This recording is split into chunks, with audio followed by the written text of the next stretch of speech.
Hey guys, welcome back to Bible Fun with the Dunns. Today we're studying Ephesians chapter 4. Let's get started. All right. Ephesians chapter number 4 is smack dab kind of the middle of this book. And remember, this is a book that Paul is writing to the church at Ephesus. This is a church that Paul helped start. So most of these first original church members are people that he led to Jesus. Now, while Paul was in Ephesus, he was there for a little bit. He was telling them about Jesus and the church was growing. But Paul got run out of town because these Christians were winning so many people to Jesus, they quit going to the store and buying little silver idols to worship at home.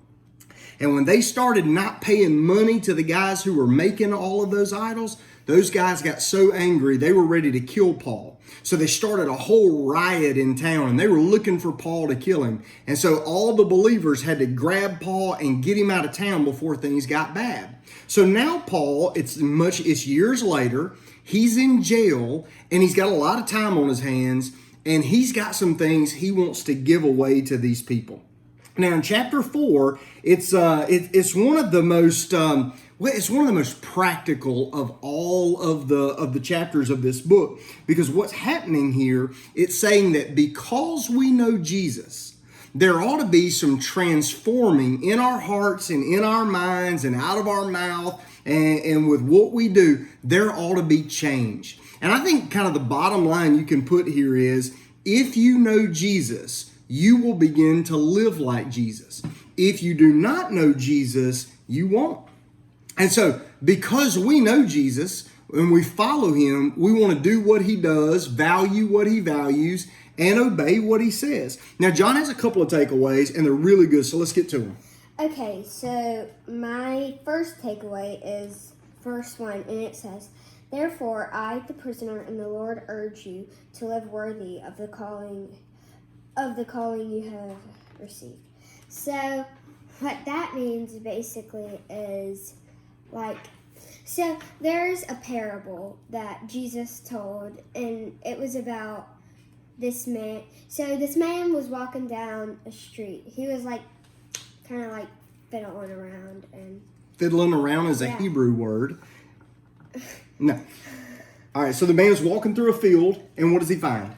So he's poking the ground with a stick or something like that. And then he pokes this spot, and he finds some gold and coins and money. How much is it? More than he could spend in a life. So it was a huge treasure. Mm-hmm. So what did he do? So he knew he couldn't just carry the money home in his pocket because there was so much.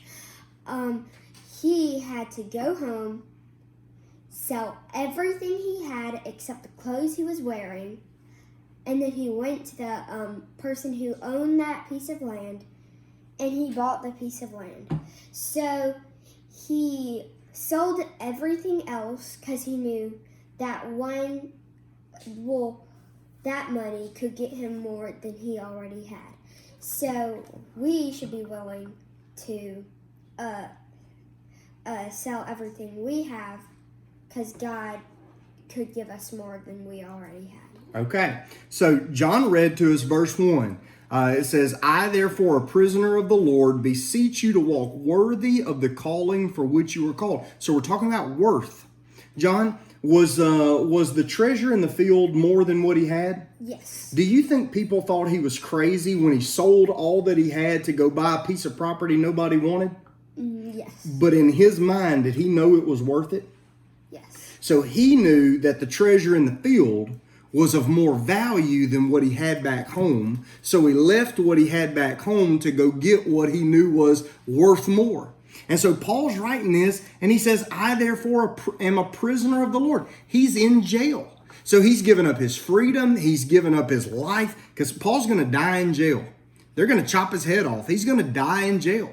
And so he could have been free any moment he wanted to. What's all he had to do, John? He had to just stop talking about God. Quit talking about Jesus. They'd have let him go. You see, the world has a problem with Jesus, but if you just go along with the world, then they won't have any problem with you. Paul gave up all of his freedom because he found the one treasure worth more than his freedom. Now, John's got another one. John, what is it? So my next one is verse 26, and it says, "Be angry, but do not sin. Don't let the sun go down on your anger." So basically what that's saying is we should control our emotions and not let our emotions control us. That's good. Because who lives in us now? Once we know Jesus, who lives in us? God. All right.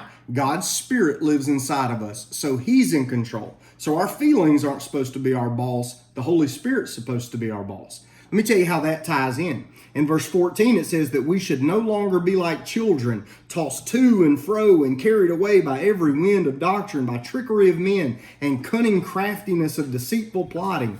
And what it's talking about, some people never get settled, grounded, rooted in truth. And because they don't, they're like boats that get tossed around in the wind.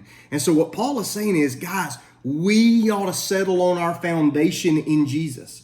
And then verse 15, "But speaking the truth in love may grow up in all things into Him who is the head of Christ." Listen, here's what he's saying. You know, it's godly to use kind words.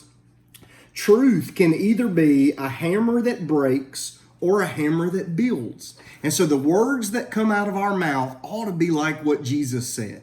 Now, at the end of this passage, me and John really like this because the passage ended with some of the most easiest, like the simplest instructions for a Christian to be able to follow. Verse 25, "Be honest. Be ready to reconcile with your neighbor. Don't leave open doors for the devil. Have integrity." And by the way, not leaving open doors for the devil, it's not like forgetting to lock your house doors. It's like having a part of your life that's not fully given over to Jesus, that you still let the enemy have access to.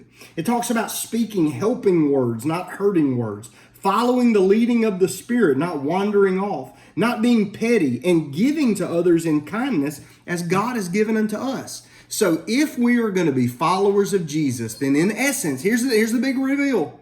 If we're going to be followers of Jesus, then we have to follow who?